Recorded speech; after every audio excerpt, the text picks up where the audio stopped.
છેલ્લા ઘણા સમયથી બગદાણા ચર્ચાનું કેન્દ્ર બન્યું હતું અને એ કેન્દ્રનું સ્થાન હતું નવનીત બાલદિયા.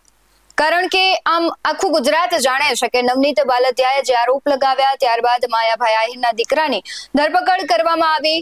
ભારતીય જનતા પાર્ટીના દિગ્ગજ નેતાઓ મેદાને ઉતર્યા, પણ સવાલ ગઈકાલથી એ થઈ રહ્યો છે કે નવનીત બાલદિયા શા માટે કોંગ્રેસમાં જોડાયા અને કોંગ્રેસમાં જોડાયા બાદ જે ભારતીય જનતા પાર્ટી અને હીરા સોલંકી પર જે આક્ષેપો કર્યા હતા તેણે અનેક સવાલો ઉભા કર્યા છે.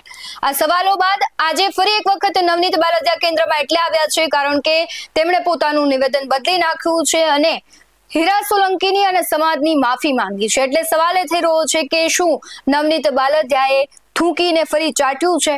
નમસ્કાર, ગુજરાત BS9 TV ન્યૂઝમાં આપની સાથે હું છું ભગવતી વિસાવડિયા. સૌ કોઈ જાણે છે કે બગદાણામાં આખી બબાલ હતી. ધારાસભ્યથી લઈને કોળી સમાજના જે મંત્રીઓ છે મેદાને આવ્યા. નવનીત બાલદિયાને પૂરો ન્યાય અપાવવા માટેનો પ્રયાસ થયો, પરંતુ ગઈકાલે જે થયું તે ક્યાંક કોળી સમાજના નેતાઓમાં અને આગેવાનોમાં ખૂબ નારાજગી પ્રસરી ગઈ હોય તેવી ઘટના બની. નવનીત બાલદિયા છે તેમણે કોંગ્રેસનું ખેસ ધારણ કર્યું અને ત્યારબાદ ભારતીય જનતા પાર્ટી અને સમાજના આગેવાનો પર સળગતા સવાલ કર્યા હતા. પણ આજે ફરી વખત નવનીત બાલદિયા છે માફી માંગે છે. એટલે નવનીત બાલદિયા પર જ અનેક સવાલો અત્યારે થાય છે. સૌથી પહેલા તેમણે ગઈકાલે જે કહ્યું હતું સમાજ અને આગેવાનો વિશે તેના પર નજર કરીએ અને ત્યારબાદ આજે જે માફી માંગી છે તેના પર નજર કરીએ. હું ભાજપના ત્રાસથી છેલ્લા ઘણા સમયથી તમે જુઓ છો કે કેટલા અત્યાચાર થાય છે. કોઈ પણ સમાજનો જ્યારે રોડે ચડે છે ત્યારે એને ન્યાય મળે છે.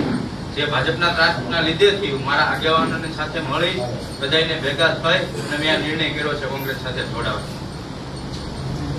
તમે ભાજપમાં હતા તો તમે શું ત્રાસ થાય? હું ભાજપમાં નહોતો, હું કોઈ પક્ષમાં નહોતો.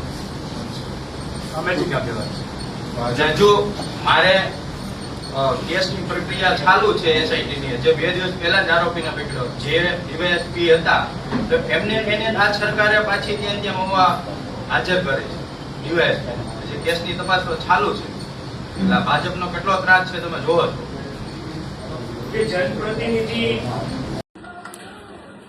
મારું નામ નવનીત બાલદિયા, જે ગઈકાલે હું કોંગ્રેસ પક્ષમાં જોડાણો છું.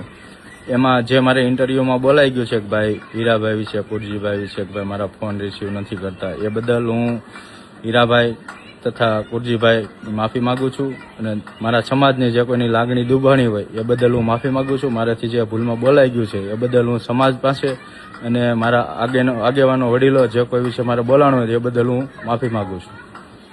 હવે આ ઘટનાને લઈને તમારું શું માનવું છે તે કમેન્ટમાં જરૂરથી જણાવજો, કારણ કે નવનીત બાલદિયાના જે બંને ચહેરાઓ છે અત્યારે સ્પષ્ટ થયા છે. એક બાજુ એવું કહી રહ્યા હતા કે હીરા સોલંકી મારા ફોન નથી ઉપાડી રહ્યા અને આજે ફરી એ થૂકીને ચાટી લીધું છે. એટલે આ બધું જ છે નવનીત બાલદિયા કોના ઈશારે કરી રહ્યા છે તે એક સૌથી મોટો સવાલ છે. આવા જ વધુ અહેવાલો સાથે ફરી મળતા રહીશું. તમે અમારી YouTube ચેનલને સબસ્ક્રાઇબ કરવાનું, અમને Facebook અને Instagram પર ફોલો કરવાનું ભૂલશો નહીં. બાકી અવનવી અપડેટ્સ મેળવવા માટે આપ જોતા રહો BS9 ન્યૂઝ. નમસ્કાર.